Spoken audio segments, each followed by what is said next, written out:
Ang kwentong ito ay hango sa totoong buhay. Mula ito sa isa nating kabayan na itago na lamang natin sa pangalang Rico.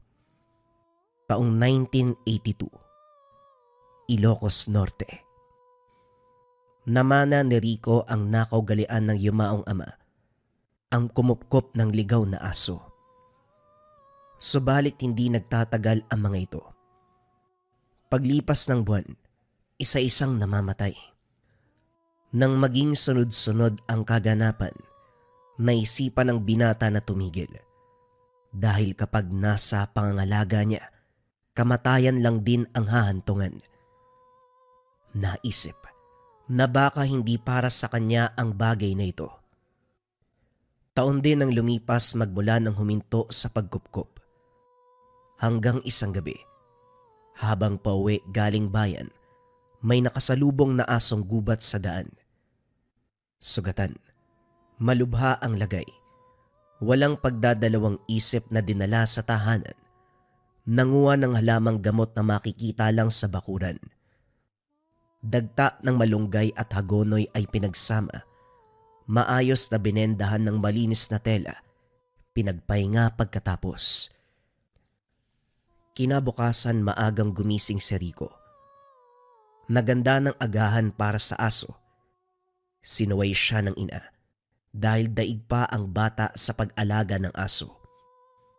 Biniro pa siya nito na mag-asawa na lamang para literal na bata ang asikasuin. Pasimpleng sinambit ang pangalan ng kapitbahay na pinaghihinalaang aswang. Nay, magdahan-dahan naman kayo sa pagsasalita, mamaya marinig ka niyan eh. May kakalampag na naman sa bubong mamayang gabi. Mapapahamak tayo niyan eh. Wika ni Rico. Ay susubukan lang niya. Magiging lechon talaga yan. Teka, aba, asong gubat yan sira ulong to. Sa ilang ulit mong pag-uwi ng aso, yang mabangis pa. Hindi ka ba nag-iisip? Ngayon bait-baitan pa yan kasi may sugat. Sa sandaling gumaling yan, ikaw ang unang lalapain. Mabuti lang sana kung ikaw eh. Paano kung ako mauna? Mumultuhin talaga kita. Wika ni Nanay Mildred. Grabe ka naman, Nay. Sumobra naman yata yung reaksyon niyo. Nararamdaman ko mabait ang asong to. Hindi dahil kilala bilang mabangis at mapangasang asong gubat, masama na kagad ang lahat. Hindi naman ganun lahat, Nay. Hayaan nyo, tuturuan ko ng mabuting asal para hindi tayo atakihin. Ewan ko sa'yo, Rico. Bahala ka sa buhay mo. Basta hindi ako nagkulang sa paalala. O siya, kailangan ko nang umalis. Mahuhuli ako sa misa. Ipagdadasal ko na lang na maging mabait ang asong yan, kagaya ng sinasabi mo. Hinatid ni Rico ang ina patungo sa sakayan. Pagbalik ng tahanan, mula sa malayo natanaw ang aso na gumagalaw. Natuwa sa pag-aakalang magaling na, pero laking gulat nang makalapit.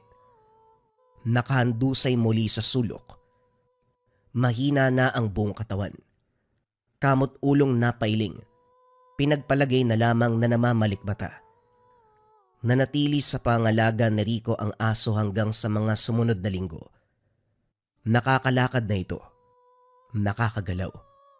Ganado sa pagkain at malakas uminom.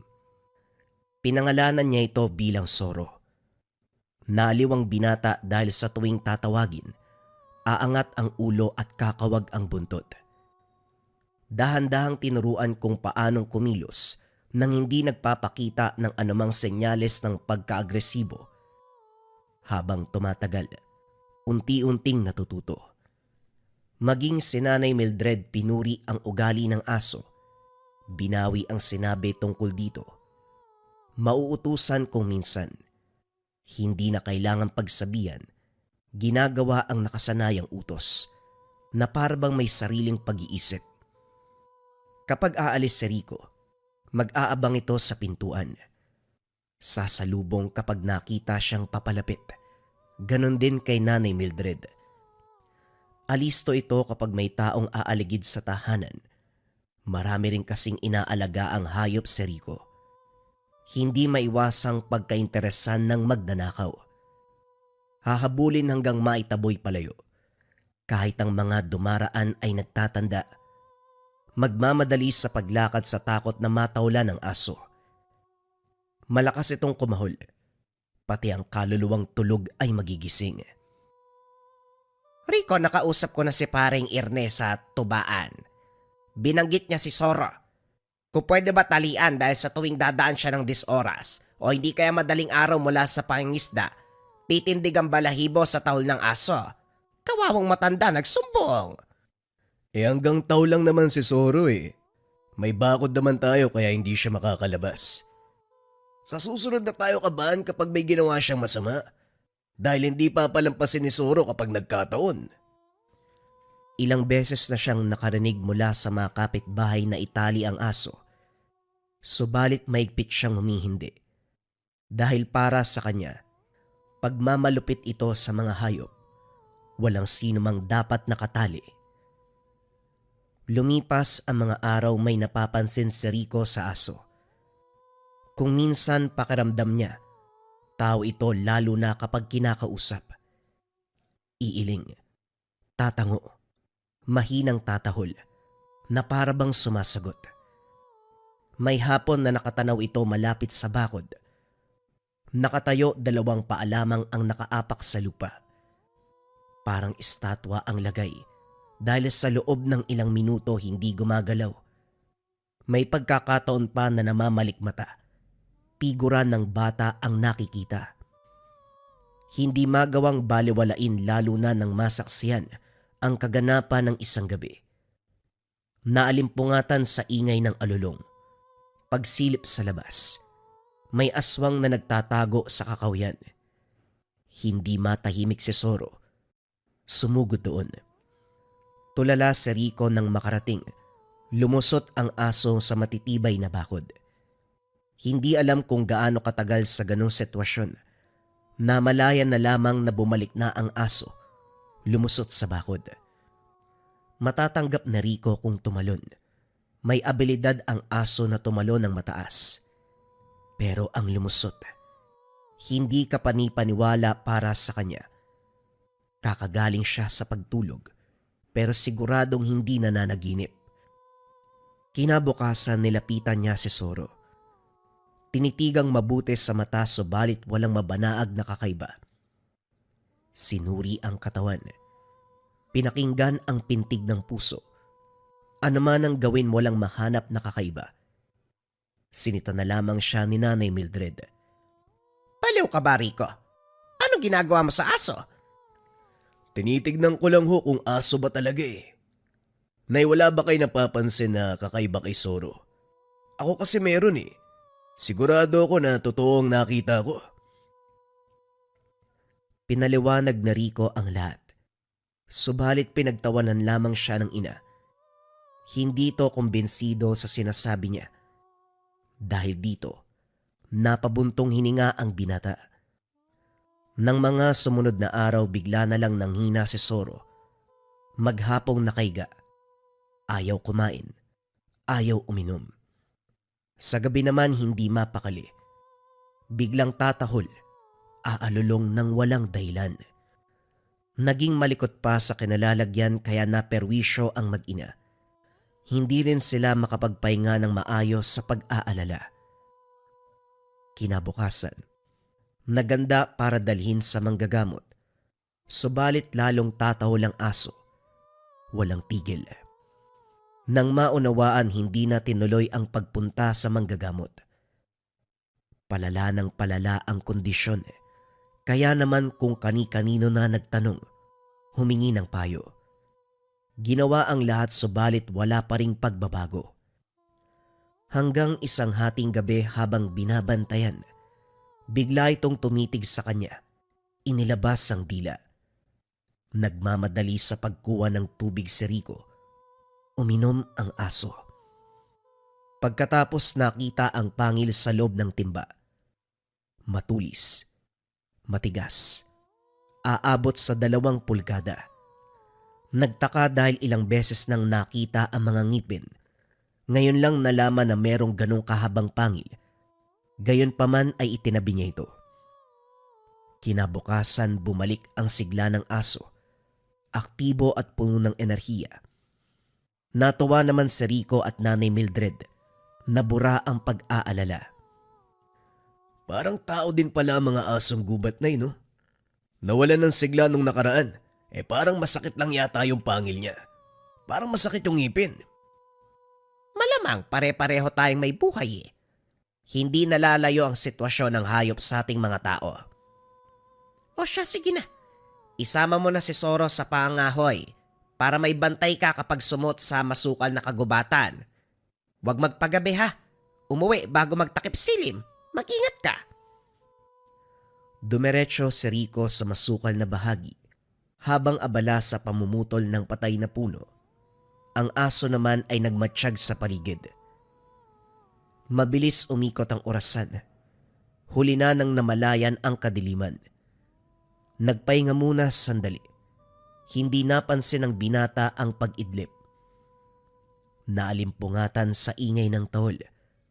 Pagmulat otomatikong nagkubli nang makita ang dalawang figura ng aswang. Kilala ang isa. Ito ang kapitbahay. Bukod sa mga ito, napako ang tingin kay Zoro. Tila ba lumalabas ang bangis. Walang pagdadalawang isip sinugod ang mga ito. Kagad tinumba ang isa. Binalingan ang isa pa subalit nakatakas. Gayunpaman sa atake ng aso, sigurado ang binata na nagtamo ng sugat. Dumagdag sa pagtataka ni Rico ang kilos ng aso. Nang mapansin na nakatitig siya, bumalik sa pagiging maamo. Kumakawag ang buntot na lumapit. Nang haplusin ng likuran, tila may boltaheng lumalabas sa katawan nito. Mainit, puno ng enerhiya. Nang dumako ng tingin sa kanalalagyan ng aswang, hindi maiwasan ang pagtatanong. Sino ba namang mag-aakala na matatalo ng aso ang isang halimaw? Sa takot na bumalik ang aswang, nagmamadali sa pag-alis si Rico. Hindi nagawang bitbitin ng lahat ng pinutol na kahoy. Pagbaba ng kabundukan ng lamig ang mga paa nang makita ang aswang. Gayunpaman ay kampante siya na hindi ito gagawa ng masama. Hanggang sa nabaling ang atensyon niya ng pagalitan ng ina. 10 oras nang muling masaksiyan ang kakaibang kilos ng aso. Umaalulong sabay takbo. Masyadong matulin na kahit ang nakaharang na bakod at puno sa unahan ay nagawang tumagos. Para itong kaluluwa na pasimpleng lumulusot sa matitigas na bagay. Pinukaw ni Rico si Nanay Mildred. Pinaliwanag ang nangyari sa nagdaang gabi at sa kakahuyan. Ayaw maniwala subalit nang bumalik si Zoro. 2 silang saksi sa abilidad nito. Nahimatay ang matanda. Nang may masmasan, nagdalawang isip na lumapit sa aso. Rico, mag-usap nga tayo. Saan mo ba talaga napulot ang asong yan? Ang nakita ko kagabi hindi aso. Baka mamaya aswang yan eh. Kaya nagagawa ang ganong bagay. Ang mabuti pa, i-dispatcha mo yan. Naisip ko na rin yan pero sa kabilang banda malaki ang tulong ni Zoro. May aswang sa kakahuyan kagabi. Siya ang nagtaboy kaya hindi ako napahamak. Pag uwi namin, may sumunod na aswang. Siya pa rin ang nagpalis. Nay, magiging bantay natin ang aso laban sa mga limaw. Alam mo naman na may kapitbahay tayo dyan, no? Sigurado ko na isa siya sa umatake kagabi. Napabuntong hininga ang ina. Matapos ang pangungumbinse ni Rico, hinayaan siya nitong manatili sa tahanan ang aso. Sa mga sumunod na araw lumala ang sitwasyon. Gabi-gabi ay may nagpaparamdam. Bagaman alisto si Zoro, hindi pa rin maiwasang kabahan. Sa puntong ito may napansin ang binata. Nang masipat ang itinabing pangil, hindi makapaniwala sa natuklasan. Nagiinit na parabang umaapaw ang enerhiya.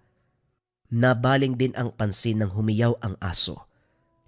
May nagtulak sa binata na puntahan nito. Naabutang nakahandusay.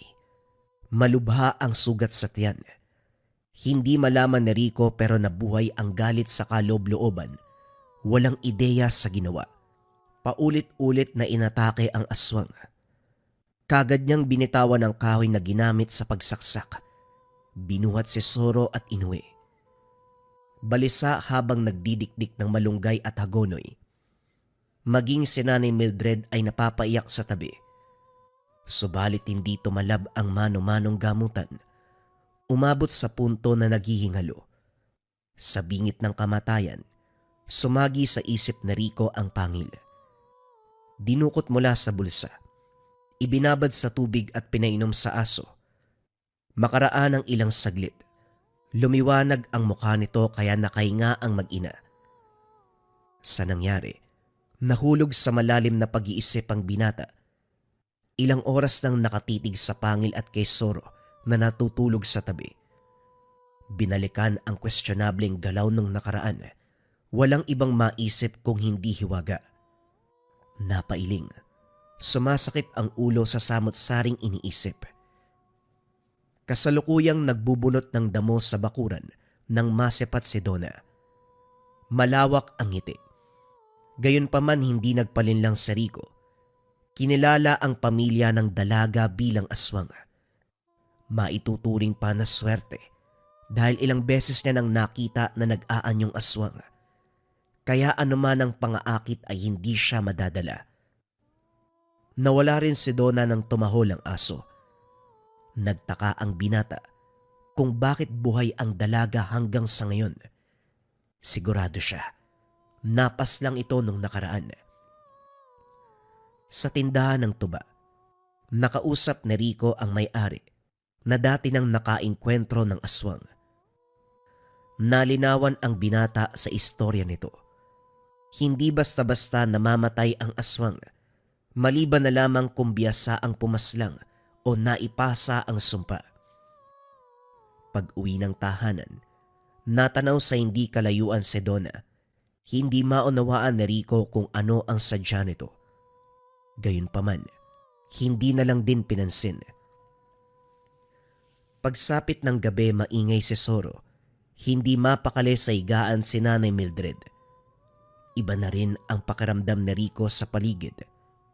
Pagsilip sa labas, nakarap sa kakawyan ng aso, hindi matigil sa pagtaol. Ilang sandali pa sumugod ito. Mula doon tanaw ng binata ang figura ng aswang. Hinayaan ng alaga na turuan ng leksyon ang mapangahas na halimaw. Hindi naglaon. Bumalik ito. Batay sa kilos hindi napatay ang nilalang. Gayunpaman ipinagpasalamat na walang nangyari. Rico, grabe ang pakiramdam ko kagabi. Parang may gustong pumatay sa akin. May sumasakal na ewan, hindi ko maintindihan. Kinapos ako ng hininga. Mabuti na lang natigil nung lumapit ka. Naalala ni Rico ang pagpasok ng silid nang mapansin ang kalagayan ng ina kagabi. Bitbit ang pangil ng aso ng mga sandaling yun. Matapos marinig ang sinabi ni Nanay Mildred, kumbinsido ang binata na may kakayahan ng pangil. Kinausap ang aso tungkol dito. Bagaman walang nakuwang sagot, sigurado si Rico sa naisip. Nang magkaroon ng ideya, sinubukan ang kakayahan nito. Pero bago ang lahat, taimtim na nagdasal sa pangil, proteksyon ang hiling. Nang maglaon para bang pinaunlakan ng kalangitan ang nais mangyari, nagparamdam muli ang aswang. Sinita ang aso sa pagtahol. Nasa unahan si Donna. Sinabihan ng binata ang alaga na hayaan siyang makipag-usap dito. 10 oras na pero nasa labas ka pa. Ano bang sadya mo? Yung aso mo. Ayoko sa aso mo. Ilayo mo siya sa lugar na to. Natatakot ka ba sa asong gubat? Dahil ba alam ng hayop kung ano ka talaga? Huwag nang pabain ng usapan. Ilayo mo ang aso. Wala akong pakialam kung saan mo siya dadalhin. Dumako ang tingin ni Rico sa braso at leg ng dalaga. Makikita ang bakas ng kalmot. Hindi ko lang din maunawaan kung bakit binabalandra mo sa akin kung sino ka talaga. Hindi ka ba natatakot na ipagkalat ko na isa kang aswang. Usap-usapan na yan magmula pa ng bata ako. Pero ano? Wala namang naglakas ng loob na kausapin kami. Hanggang salita lang naman sila. Walang matibay na patunay. Sa ngayon ikaw pa lang. Pero duda ko na gagawin mong magbanta. Idispatcha mo ang aso. Titigilan ko ang nanay mo. Naalerto si Rico nang banggitin nito ang ina. Nang makita ang kahinaan, pinagtawanan ni Donna. Gayunpaman hindi natinag ang binata. Hindi ba dapat misteryoso ang kilos ng kagaya mong aswang? Hindi ba dapat tinatago ang tunay na pagkatao? Nga din ako sa iyo Sa bibig mo mismo nang gagaling kung ano ka talaga. Gusto mong ilayo ko ang aso dahil natatakot ka na baka pagtagal siya ang papatay sa iyo. Huwag mong ipagkaila, halata na sa galaw mo. Pasalamat ka, hindi ka tinuluyan. Hinayaan ka pang mabuhay. Nagbago ang reaksyon ni Donna. Akmang susugod na sana pero umatras ng lumitaw ang aso. Naglaho sa dilim bago maabutan ng sakmal. Nakainga si Rico nang umalis ang dalaga. Gayunpaman hindi makapaniwala sa naging usapan. Nagawa nitong itago ang katauhan sa iba. Subalit sa kanya, diretsang pinakita kung sino siya talaga. Naguguluhan na baka isa itong banta. Nang maalala ang sinabi ng tungkol sa ina, nagmamadali sa pagsuri, napawi ang pag-aalala ng makitang natutulog. Magmula sa pag-uusap nila ni Donna, hindi na umalis ng tahanan ang binata. Binabantayang maigi si Nanay Mildred. Kinausap si Soro na magmasid sa paligid. Nanatiling alerto sa lahat ng oras. Sa kabutiang palad, tumigil na rin sa pagpaparamdam si Donna. Pinagpalagay na lamang ni Rico na nadaan ito sa usapan nung nakaraan. Tuluyang napanatag ng malaman na umalis sa lugar ang dalaga. Ang tahanan nito ay dali-daling giniba ng mga tambay na sila ding nagpalaganap ng usap-usapan na isa itong aswang. Para kay Rico, mainam na ang ganun dahil wala nang babalikan ng aswang. Balik sa normal ang takbo ng buhay. Abala sa paghahanap ng pagkakakitaan. Pangangahoy ang inatupag na Rico. Paglalako ng gulay naman ang inasikaso ni Nanay Mildred. Inutusan niya si Soro na sa ina sumama. Sinadya upang may magbantay. Kahit wala na si Donna sa lugar, hindi pa rin maiwasang kabahan. Kay Rico naman, ang pangil ng aso ang kasakasama sa pagsusuot sa kagubatan upang mangahoy. Isang araw hindi na malayang napahaba ang pag-idlip. Gabi na nang mapagtanto. Nagmamadali sa pag-uwi. Subalit sa daanan pa lamang ay may nag-aabang na. Unang tingin ay hubog ng tao. Sunod na sulyap, anyong aso. Nag-iinit na rin ang pag-angil na naging hudyat ng panganib. Hindi nagtagal lumitaw ito sa harapan. Napalunok ang binata nang makita ang wangis. Nakakakilabot ang itsura. Pinaghalong hayop at tao. Ang mga kuko at matutulis na ngipin ay nakahanda na sa pagsunggab. Hindi naglaon ay sumugod ito. Gulat si Rico dahil pagtingin katabi na ang halimaw. Mabuti na lang nakailag bago pa makalmot. Hindi rin maunawaan ng binata kung ano ang nangyari sa sarili. Parang may sumanib na manunugis. Bumunot ng itak. Sinabayan ang bangis ng aswang. Sa kabila ng pagtataka sa sariling galaw, tumatak pa rin sa isip ang mga kaganapan. Sa bawat hagupit ng talim, nagtamo ng sugat ang kalaban. Hindi nagtagal napansin na lang na bumulagta na ito. Impit na sumisigaw, humihingi ng saklolo. Naging alerto ang binata nang marinig ang mabilis na yabag. Hindi lang isa kung hindi marami. Nagmamadali sa pagtakbo ng matanaw sa unahan ang mga asong gubat. Walang lingon na lumayo sa Rico, Pero huminto nang mapansing hindi siya sinundan. Pagbalik ng tingin sa kinalalagyan ng aswang, ito ang pinagtiestahan ng mga asong gubat. Kinilabutan habang pinapanood ang paggutay-gutay ng katawan. Nang lumingon ng isa, lumayo na ang binata. Hingal na nakarating ng tahanan, kagad kinuha sa bulsa ang pangil ng aso. Walang hanggan ang pagpapasalamat. Niyakap si Zoro nang sumalubong ito. Pinaliwanag sa ina ang mga kaganapan. Tumutol ito sa ginawa niya kahit nakaligtas sa huli. Pero wag kang magpapakampante. Kahit na may kakayahan ng pangil na yan, hindi natin mahuhulaan ang mangyayari sa susunod. Tumigil ka na lang din muna sa pangahoy. Ikaw naman, alam mo nang madalas dinudumog ng aswang ang gubat na yon. Doon ka pa talaga nagpunta. Hindi mo yata narinig ang kwento ng kapitbahay. Kahit may katagalan, nananatili ang katotohanan na may aswang doon. Marami kasing patay na kaaway doon eh. At saka, sa gabi lang naman napapadpad ang aswang. Nagkataon lang na napahaba ang pag-idlip ko, kaya inabutan ng dilim. Huwag mo kong binibigyan ng ganyang rason. Basta, huwag ka nang bumalik doon. Diyan ka na lang sa tabi-tabi. Kahit papano, makakakuha ka ng panggatong. Tumango na lamang si Rico para mapanatag ang ina. Nagbilin pa ito na itago ang pangil.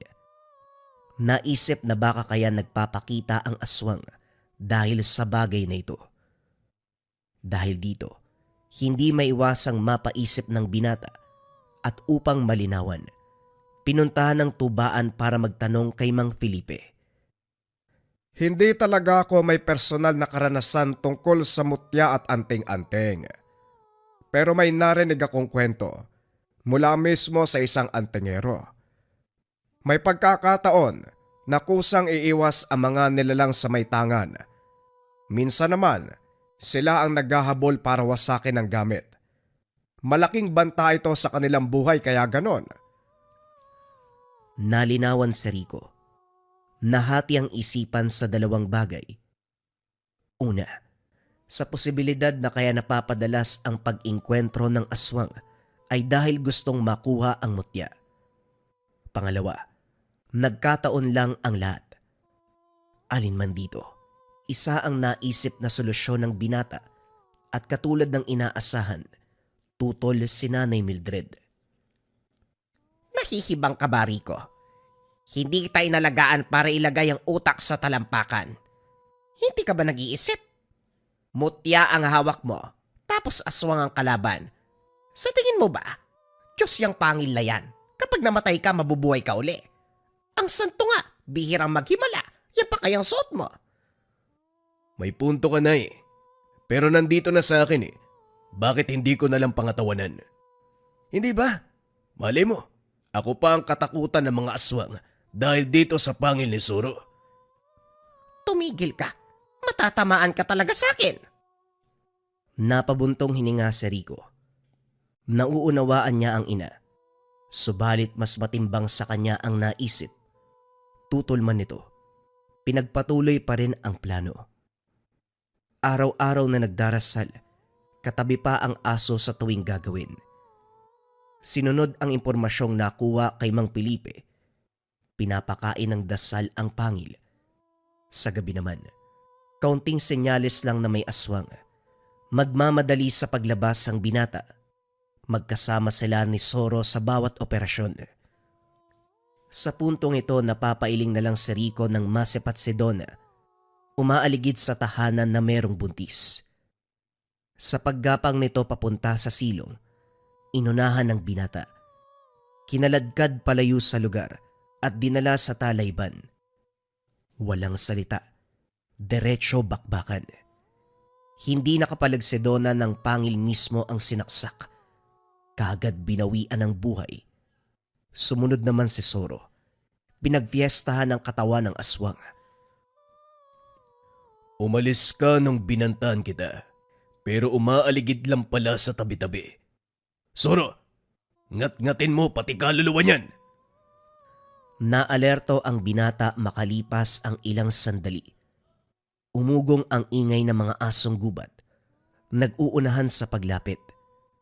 Alisto si Rico pero kagaya ng una, ang katawan ng aswang ang inatupag. Pinag-aagawan.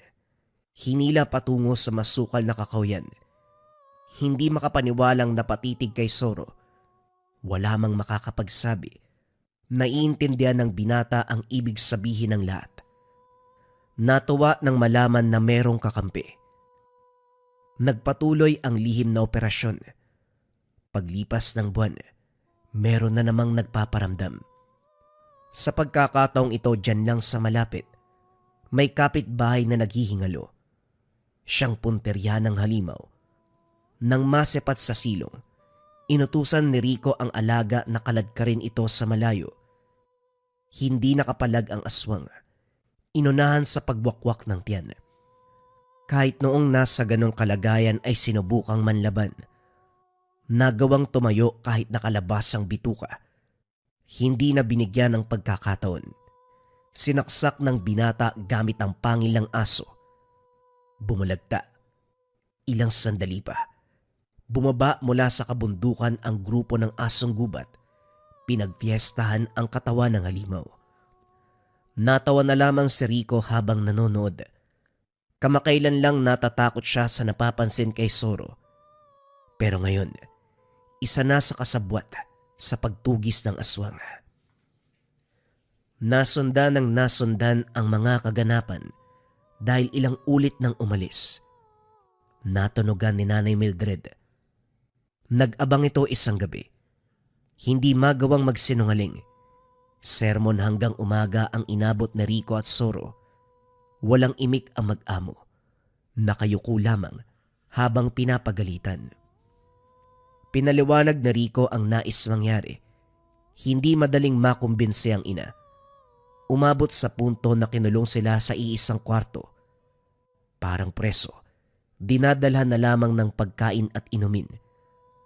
Nang tumagal, lumambot din ang puso ng ina. Diyos ko, maisip ko palang nanlalamig na ako. Rico, bakit kailangang umabot sa ganito? Hindi ba pwedeng huwag kang pumasok sa gawain na may kinalaman sa aswa? Nakakabahala sa totoo lang. Anumang oras pwede kang masawi? Nanay, nauunawaan ko po ang pag-aalala nyo. Pero gusto ko lang samantalin ang pagkakataon na binayayaan ako ng ganitong gamit. Isa pa, wala ka pong dapat ipag-alala dahil kasama ko si Zoro at ang hindi mabilang na asong gubat. Kung makita mo lang kung gaano sila karami, mapapanatag ang kalooban ninyo. O siya. Basta, umuwi ka ng kompleto ang katawan at dugo. Malaman ko lang na may sugat ka. Itong si Zoro ang papalayasin ko. Tuwang-tuwa si Rico. Sa wakas na kumbinse ang ina. At dahil wala ng hadlang sa panunugis, pinangatawan ng mabuti ang tungkulin. Iba yung pag-iingat ang baon sa tuwing dadayo sa ibang lugar. Dagdag pa ang presensya ni Zoro para mapabilis ang pagtukoy ng kalaban. Lumipas pa ang panahon. Marami ang tinalong kalaban at umabot sa punto na kailangan ng mamaalam ni Zoro. Hindi pinigilan ni Rico dahil mapapansin na ang katandaan ng asong gubat. Hinatid niya sa gubat kung saan unang nakita. Pagkarating doon, nakabang ang grupo ng mga asong gubat. Bumigat ang kalooban nang titigan sa huling pagkakataon. Kumuway na lamang at hinatid ng tanaw. Gayunpaman, ipinagpatuloy ni Rico ang panunugis. 1 o 2 beses kada taon. Depende sa dami ng magpaparamdam. Subalit, magmula nang kumalat sa angkan ng mga aswang ang pangalan niya, iniiwasan ng mga ito na dumaan sa lugar na kanyang teritoryo. Natakot ang iba't ibang uri ng lahi ng aswang sa kanya. Tangan-tangan ni Rico ang isang mataas na uri ng gamit na mas kilala sa katawagan na pangil.